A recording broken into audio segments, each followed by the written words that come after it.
After a red-hot 10-1 start to their season, the Philadelphia Eagles looked like a sure bet to repeat as the NFC representative in the Super Bowl.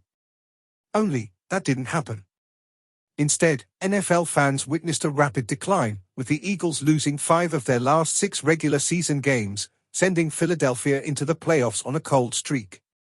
To no surprise, they weren't able to suddenly turn things back around against the NFC's best teams in the postseason either. The Eagles were promptly crushed 32-9, losing to the Tampa Bay Buccaneers in the wild card round. Some pointed the blame on the coaching staff. Others suggested it was on the players. Either way, the Eagles didn't live up to expectations, and some are wondering if the 2024 NFL season will be any different. Recently, The Athletic's Diana Russini closely examined the relationship between head coach Nick Sirianni and franchise quarterback Jalen Hurts. Her findings don't paint a pretty picture, but there's reason to believe this can still work. Here's what she discovered.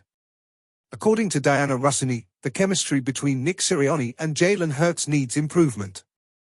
Much of it may simply be attributed to the vast difference in personalities between the head coach and his starting quarterback. We've seen Jalen Hurts on the sideline with Nick Sirianni, and they were not going at one another. But there is definitely a difference in personality.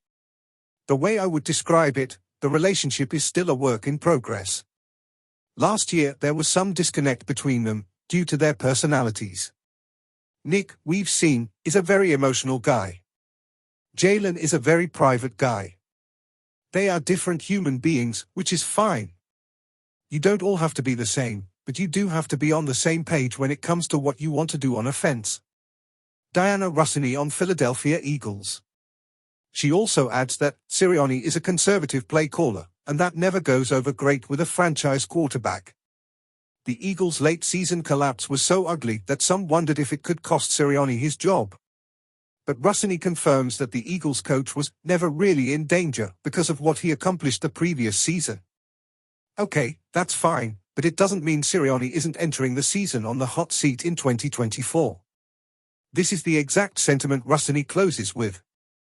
In the end, I believe they kept Sirianni for 2024 because they felt that Nick could still do this. And he can. But Roseman believes this is a championship roster. What that means, if Sirianni doesn't take them to that level in 2024, the leash probably isn't very long. Once again, if the Eagles get off to a rough start, don't be shocked if Sirianni feels the pressure in the city of brotherly love.